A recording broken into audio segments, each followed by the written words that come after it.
C'est pour ça que de plus en plus, dans le Seigneur, dans les temps de la fin, l'église véritable, elle sera cachée. Comme au temps de Jézabel, les véritables prophètes étaient dans les grottes.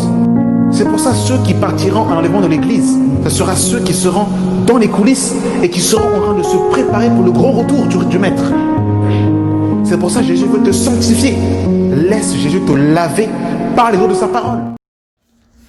La grâce et la paix par Yeshua Mashiach, le ressuscité du 3e jour. Voilà, je bénis le Seigneur pour cette nouvelle audio.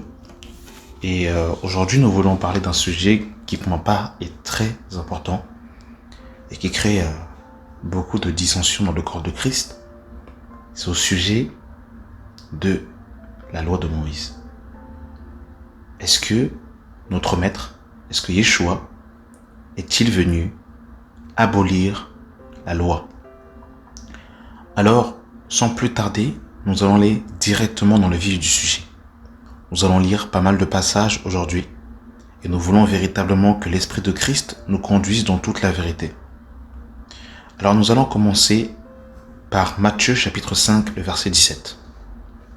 Il est écrit: « Ne croyez pas que je sois venu pour abolir la loi ou les prophètes. Je ne suis pas venu non pour abolir, mais pour accomplir. Car je vous le dis en vérité, tant que le ciel et la terre ne passeront point, il ne disparaîtra pas de la loi un seul iota ou un seul trait de la lettre, jusqu'à ce que tout soit arrivé. Celui donc qui supprimera l'un de ses plus petits commandements et qui enseignera aux hommes à faire de même sera appelé le plus petit dans le royaume des cieux. Mais celui qui les observe et qui enseigne à les observer, celui-là sera appelé grand dans le royaume des cieux. Amen. Alors on va s'arrêter là, mes bien-aimés. Et dans un premier temps, j'aimerais déjà répondre à cette question.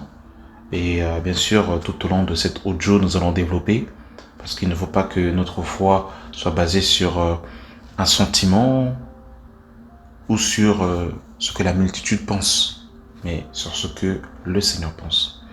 Alors je dirais dans un premier temps que Yahweh, que Jésus, Yeshua, n'est pas venu abolir la loi, mais il est venu l'accomplir. En d'autres termes, la loi de Moïse, je dirais la Torah qui a été donnée à Moïse, n'a pas été annulée, mais elle a été accomplie en Yeshua. Et c'est vraiment une nuance. Et c'est ça le problème, malheureusement, c'est que beaucoup de chrétiens, par exemple, vont lire exclusivement l'Ancienne Alliance. Il faut savoir, il faut comprendre que lorsque les apôtres ont commencé leur ministère, la Nouvelle Alliance n'avait pas été écrite. C'est-à-dire qu'ils s'appuyaient exclusivement sur l'Ancienne Alliance. Et regardez, mes amis, dans le livre de Actes chapitre Acte 11, il y a quelque chose de très intéressant dans le livre de Acte 11. Acte 11, le verset 17. Et nous connaissons cette histoire. Hein. Paul et Barnabas vont... Alors, Acte 17 à partir du verset 11. Je commence à partir du verset 10. Aussitôt, les frères firent partir de nuit Paul et Silas pour Bérée. Lorsqu'ils furent arrivés, ils entrèrent dans la synagogue des Juifs, car ces Juifs avaient des sentiments plus nobles que ceux de Thessalonique. Ils reçurent la parole avec beaucoup d'empressement et ils examinèrent chaque jour les Écritures pour voir si ce qu'on leur disait était exact. Alors là, il faut bien comprendre que quand les Juifs de Bérée ont vérifié les Écritures pour voir si ce que Paul leur disait était exact, ils ne lisaient pas les 4 évangiles, ils ne lisaient pas non plus Actes des Apôtres, ils ne lisaient pas non plus les épîtres. Ça veut dire que tout ce que les Juifs ont vérifié par rapport à ce que Paul leur disait était conduit et basé sur les Écritures. Et regardez, mes amis, on va voir un peu ce que l'apôtre Paul a dit pour que les Juifs de Bérée vérifient. Regardez, nous sommes dans Acte 17 à partir du verset 1. Paul et Silas passèrent par Amphilopie et Apollonie, et ils arrivèrent à Thessalonique, où les Juifs avaient une synagogue. Paul y entra selon sa coutume pendant 3 sabbats. Il discuta avec eux d'après les Écritures, expliquant et établissant que le Christ devait souffrir et ressusciter des morts. Et Jésus, que je vous annonce, disait-il, c'est lui qui est le Christ. Amen. Donc on voit, mes amis, que l'apôtre Paul va parler de Christ, de Yeshua. Et bien évidemment, en se basant sur la Torah. Il va prendre la Torah pour justifier, Christ. Regardez, mes amis, ce que l'apôtre Paul va dire dans le livre de Actes, chapitre 24, à partir du verset 14. Je t'avoue bien que je sers le Dieu de mes pères, selon la voie qu'il appelle une secte, croyant tout ce qui est écrit dans la loi et dans les prophètes, et ayant en Dieu cette espérance comme ils l'ont eux-mêmes. Il y aura une résurrection des justes et des injustes. Donc vous avez vu, mes amis, je t'avoue bien que je sers le Dieu de mes pères, selon la voie qu'il appelle une secte, croyant tout ce qui est écrit dans la loi et dans les prophètes. Tout ce qui est écrit dans la loi et dans les prophètes. Amen. Et ça, c'est vraiment important de comprendre cela. Nous sommes dans Acte 26, le verset 21. Voilà pourquoi les Juifs se sont saisis de moi dans le temple et ont tâché de me faire périr. Mais grâce au secours de Dieu, j'ai subsisté jusqu'à ce jour, rendant témoignage devant les petits et les grands, sans m'écarter en rien de ce que les prophètes et Moïse ont déclaré devait avoir arrivé, savoir que le Christ souffrirait et que ressuscité le premier d'entre les morts, il annoncerait la lumière au peuple et aux nations. Amen. Donc on voit encore, mes amis, que l'apôtre Paul s'est basé sur, les prophètes et Moïse. C'est important. Et regardez toujours, nous sommes dans le livre de Actes, chapitre 28, à partir du verset 23. Ils lui fixèrent un jour et plusieurs vinrent le trouver dans son logis. Paul leur annonça le royaume de Dieu en rendant témoignage et en cherchant par la loi de Moïse et par les prophètes à les persuader de ce qui concerne Jésus. Amen.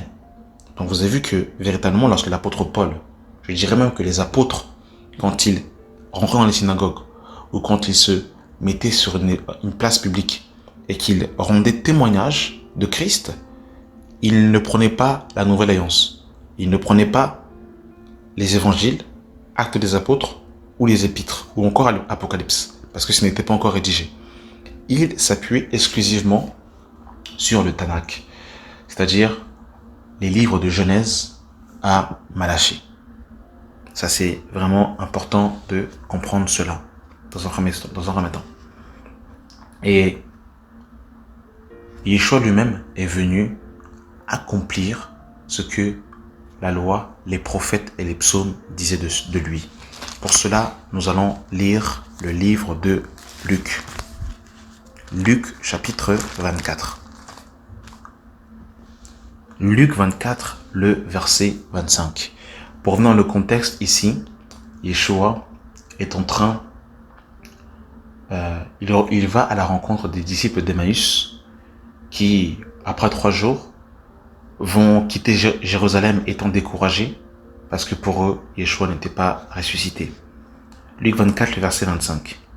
Alors, Jésus leur dit, ô hommes sans intelligence et dont le cœur est long à croire tout ce qu'ont dit les prophètes, ne fallait-il pas que le Christ souffrit ces choses et qu'il entrât dans sa gloire?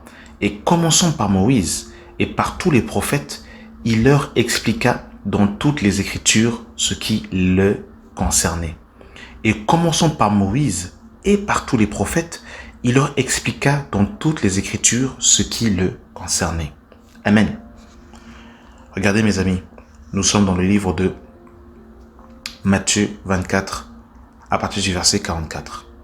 Puis il leur dit, c'est là ce que je vous disais lorsque j'étais encore avec vous, qu'il fallait que s'accomplisse tout ce qui est écrit de moi dans la loi de Moïse, dans les prophètes et dans les psaumes.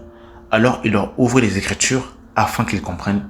Alors il leur ouvrit l'esprit afin qu'ils comprennent les Écritures. Vous avez vu mes amis, la loi de Moïse, les prophètes et les psaumes. Et le problème aujourd'hui que nous avons, c'est qu'effectivement, comme nous sommes dans la Nouvelle Alliance, eh bien, on lit plus la Torah, on met la Torah de côté et on se base exclusivement sur la Nouvelle Alliance. Il faut savoir que tout ce que les prophètes, tout ce que les apôtres nous ont communiqué, eh bien, ils ne tiraient pas cela de leur chapeau, mais ils se basaient sur ce que les prophètes avaient dit au préalablement. Là maintenant, nous allons voir quelques passages qui justement, eh bien, nous confirment, que Yeshua, des prophéties avaient été dites sur Yeshua et qui Yeshua est venu accomplir cela. Parce que ce qu'il faut savoir, c'est que quand Yeshua est venu sur la terre, eh bien, des prophètes avaient prophétisé sur lui, avaient annoncé des choses qui devaient arriver. Et regardez, nous sommes dans le livre de Psaume, chapitre 22. Que Dieu soit béni pour sa parole. À partir du verset 15. Je suis comme de l'eau qui s'écoule, et tous mes os se séparent. Mon cœur est comme la cire, ils fond dans mes entrailles. Ma force se dessèche comme l'argile, et ma langue s'attache à mon palais. Tu me réduis à la poussière de la mort, car des chiens m'environnent. Une bande de scélérats rôde autour de moi. Ils ont percé mes mains et mes pieds. Je pourrais compter tous mes os.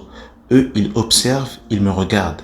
Ils se partagent mes vêtements et tirent au sort ma tunique. Et toi, Éternel, ne t'éloigne pas. Toi qui es ma force, viens en hâte à mon secours. Amen. Et cette parole s'est accomplie dans le livre de Matthieu, chapitre 27. Allons vérifier cela. Matthieu, chapitre 27. Que Dieu soit béni pour sa parole. Et c'est vraiment important que, en tant que chrétien, en tant que disciple, vraiment nous comprenions cela pour ne pas aller au-delà de ce qui est écrit. Et il faut prendre l'entièreté des Écritures pour ne pas s'égarer. Alors nous sommes dans Matthieu 27 à partir du verset 33, il est écrit « Arrivé au lieu nommé Golgotha, ce qui signifie lieu du crâne, ils lui donnèrent à boire du vin mêlé au fiel. Mais quand ils eurent goûté, ils ne voulaient pas boire. Après l'avoir crucifié, ils se partagèrent ses vêtements en tirant au sort. » Et regardez, c'est ce qui correspond à Psaume 22, le verset, à partir du verset 17. « Ils ont percé mes mains et mes pieds. Je pourrais compter tous mes os. Eux, ils m'observent et me regardent. Ils se partagent mes vêtements et tirent au sort ma tunique. » Et regardez ce qui est écrit ici, au verset 35. « Après l'avoir crucifié, ils se partagèrent ses vêtements en tirant au sort, afin que s'accomplisse ce qui avait été annoncé par le prophète. Ils se sont partagés mes vêtements, ils ont tiré au sort ma tunique, puis ils s'assit et ils le gardèrent, pour indiquer le sujet de sa condamnation en écrivant au-dessus de sa tête, celui-ci est Jésus, roi des Juifs. » Donc vous avez vu que David avait prophétisé plusieurs siècles à l'avance et ça s'est accompli avec exactitude. Vous avez encore d'autres prophéties qui vont s'accomplir. On peut par exemple prendre le livre de Ésaïe. Ésaïe a dit tellement de choses sur notre Seigneur. Regardez, nous sommes par exemple dans le livre de Ésaïe chapitre 7, le verset 14. « C'est pourquoi le Seigneur lui-même vous donnera un signe. Voici, une vierge deviendra enceinte, elle enfantera un fils et elle lui donnera le nom d'Emmanuel. » Et cela, nous le lisons dans le livre de Matthieu chapitre 1, le verset 23. Que Dieu soit béni pour sa parole. Matthieu, chapitre 1, le verset 23. Je vais commencer à partir du verset 1, à partir du verset 20. Comme il y pensait, voici un ange du Seigneur lui apparut en songe et dit, Joseph, fils de David, ne crains pas de prendre avec toi Marie ta femme, car l'enfant qu'elle a conçu vient du Saint-Esprit. Elle enfantera un fils et tu lui donneras le nom de Jésus. C'est lui qui sauvera son peuple de ses péchés. Verset 22. Tout cela arriva afin que s'accomplisse ce que le Seigneur avait annoncé par le prophète. Voici, la Vierge sera enceinte, elle enfantera un fils et on lui donnera le nom d'Emmanuel, ce qui signifie Dieu avec nous. Ce qui signifie Dieu avec nous. Donc vous avez vu que Ésaïe qui va prophétiser plusieurs siècles à l'avance, je crois que si je m'abuse, c'est environ entre 6 à 7 siècles avant l'arrivée de Yeshua, eh bien, ça s'est accompli encore avec exactitude. Vous avez vu comment c'est précis. Une dernière prophétie que nous allons prendre, il y en a beaucoup, mais on ne va pas tout prendre, mais c'est juste vraiment pour montrer que Yeshua est venu accomplir. Regardez, nous sommes dans le livre de Jérémie, que Dieu soit béni pour sa parole. Autant pour moi, Zacharie chapitre 11 à partir du verset 12.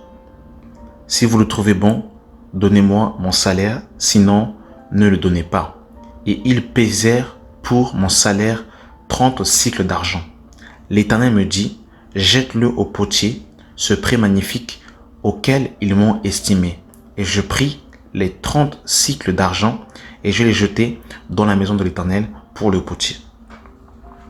Et cette parole s'est accomplie dans le livre de Matthieu, chapitre 26, à partir du verset 15. Matthieu 26, le verset 15. Je commence à partir du verset 14. Alors l'un des 12, appelé Judas Iscariote, alla vers les principaux sacrificateurs et dit, « Que voulez-vous me donner? Et je vous le livrerai. » Ils lui dirent, ils lui payèrent 30 cycles d'argent. Depuis ce moment, ils cherchèrent une occasion favorable pour livrer Jésus. Oui, vous ne rêvez pas. La prophétie, qui avait été annoncée dans le livre de Zacharie, chapitre 11, à partir du verset 12 à 13, qui concerne premièrement Yahweh, Yeshua, le tétragramme, les 30 cycles d'argent, c'est bel et bien accompli dans la personne de Yeshua Mashiach, parce qu'il est bel et bien Dieu manifesté en chair selon 1 Timothée chapitre 3 à partir du verset 15 à 16. Donc là, mes amis, nous venons de voir que des prophéties que les prophètes avaient dit concernant le Maître se sont accomplies. Maintenant, nous allons voir, dans les épîtres, certains agissements, certaines paroles de certains apôtres qui ont pour base et qui ont pour soubassement la Torah, tout simplement. Et pour cela, nous allons prendre le livre de 1 Corinthiens, chapitre 15. Alors, autant pour moi, c'est 2 Corinthiens, chapitre 13, à partir du verset 1. Il est écrit, « Je vais chez vous pour la 3e fois, et toute affaire se réglera sur la déclaration de 2 ou de 3 témoins. Toute affaire se réglera sur la déposition de 2 ou de 3 témoins. » Quand l'apôtre Paul dit cela, en fait, il se base sur quoi? Pourquoi est-ce qu'il dit que toute affaire se réglera sur la déposition de 2 ou de 3 témoins? Bien, c'est simple. Le Seigneur avait dit cela dans le livre de Deutéronome, chapitre 19, à partir du verset 15, que nous allons lire tout de suite. Il est écrit, Deutéronome 19, le verset 15. « Un seul témoin ne suffira pas contre un homme pour contester un crime ou un péché, quel qu'il soit. Un fait ne pourra s'établir que sur la déposition de 2 ou de 3 témoins. » Amen. Donc on voit que quand l'apôtre Paul va dire que toute affaire se réglera sur la déposition de 2 ou de 3 témoins, il n'est pas ici en train d'inventer quelque chose, ce n'est pas nouveau ce qu'il dit, mais il est bel et bien en train de s'appuyer sur la loi, du moins sur la Torah, quand il dit cela. Et ça, il faut vraiment bien le comprendre. C'est important de comprendre cela. Et vous savez, quand on a cette perspective de choses, eh bien, voilà, la doctrine sera cadrée. Ça veut dire que on pourra pas sortir des doctrines étrangères. Vous savez, le problème aujourd'hui, pourquoi il y a beaucoup de fausses doctrines, c'est parce que on va prendre en fait un côté des Écritures et rejeter le reste. Alors qu'il faut véritablement en fait avoir cette vue panoramique. Un autre passage qui est très intéressant, dans le livre de 2 Corinthiens chapitre 11 à partir du verset 22. Sont-ils hébreux? Moi aussi. Sont-ils israélites? Moi aussi. Sont-ils de la postérité d'Abraham? Moi aussi. Sont-ils ministres de Christ? Je parle en homme qui extravague. Je le suis encore plus par les travaux, bien plus par les coups, bien plus par les emprisonnements, bien plus souvent en danger de mort. 5 fois, j'ai subi des Juifs 40 coups moins 1. Vous vous rendez compte? 5 fois, j'ai reçu des Juifs 40 coups moins 1. Et cette parole, nous le trouvons dans le livre de Deutéronome chapitre 25 à partir du verset 2. Je commence à partir du verset 1 pour qu'on comprenne le contexte. Lorsque des hommes, ayant entre eux une querelle, se présenteront en justice pour être jugés, on absoudra l'innocent et l'on condamnera le coupable. Si le coupable mérite d'être battu, le juge le fera étendre par terre et frappera en présence d'un nombre de coups proportionnel à la gravité de sa faute. Il ne lui fera pas donner plus de 40 coups, de peur que si l'on continuait à le frapper en allant beaucoup au-delà, ton frère ne fût avili à tes yeux. Donc ici on voit, mes bien-aimés, que dans la Torah, on voyait que Yahweh va dire qu'il ne fallait pas donner en fait plus de 40 coups. Verset 3, il ne lui fera pas donner plus de 40 coups. Donc c'est pour ça que les Juifs donnaient 40 coups moins 1. Ils n'allaient pas au-delà de 40 coups. Et vous avez vu que même cela encore, vous voyez que même ça, quand les Juifs en fait vont attraper Paul, c'est selon en fait la loi, la Torah, que le jugement de Paul va s'effectuer. Un autre passage encore qui pourrait être très intéressant, que l'apôtre Paul aussi va reprendre, toujours dans le livre de Deutéronome chapitre 25, le verset 4. Tu ne muselleras point le bœuf quand il foulera le grain. Et Paul va reprendre cette parole dans le livre de 1 Corinthiens chapitre 9. Que Dieu soit béni pour sa parole. 1 Corinthiens chapitre 9, à partir du verset 11. Si nous avons semé parmi vous les biens spirituels, est-ce une grosse affaire si nous moissonnerons vos biens temporaires? Si d'autres jouissent de ce droit sur vous, n'est-ce pas plutôt à nous d'en jouir? Mais nous n'avons point usé de ce droit. Au contraire, nous souffrons tous, afin de ne pas créer d'obstacle à l'évangile de Christ. Ne savez-vous pas que ceux qui remplissent les fonctions sacrées sont nourris par le temple, que ceux qui servent à l'autel ont part à l'autel? De même aussi, le Seigneur a ordonné à ceux qui annoncent l'évangile de vivre de l'évangile. Pour moi, je n'ai point usé de ce droit. Ce n'est pas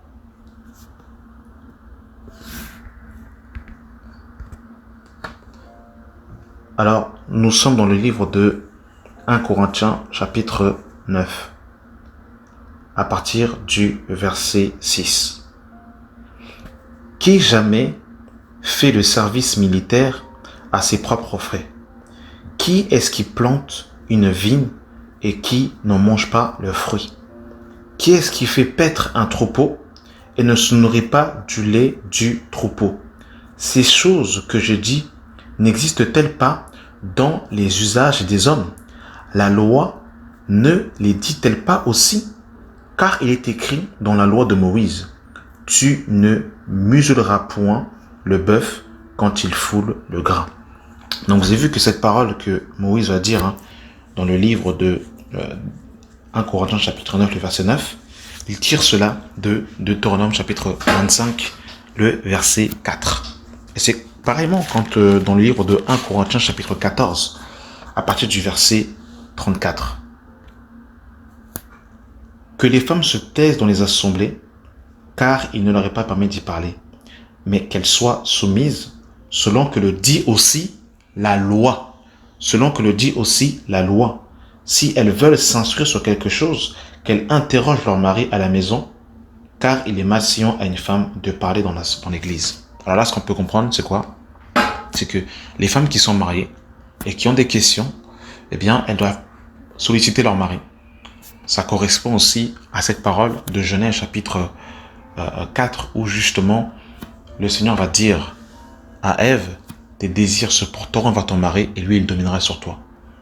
Et ça exalte aussi le fait que l'homme doit enseigner sa femme.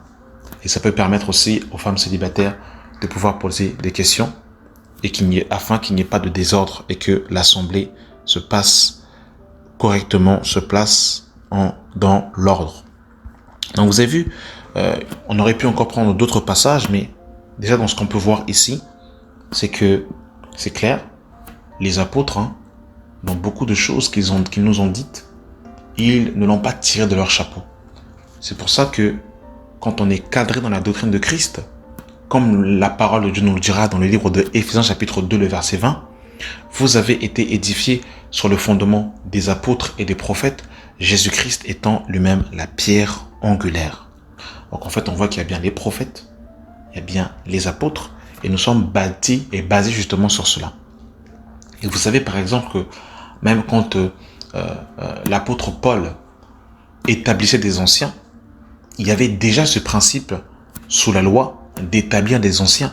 Souvenez-vous que Jéthro va venir voir Moïse, parce que Moïse, eh bien, toute la journée, il jugeait les affaires des enfants d'Israël. Et là, justement, Jéthro, son beau-père, va lui donner un conseil. Et il va lui dire justement qu'il ne pouvait pas,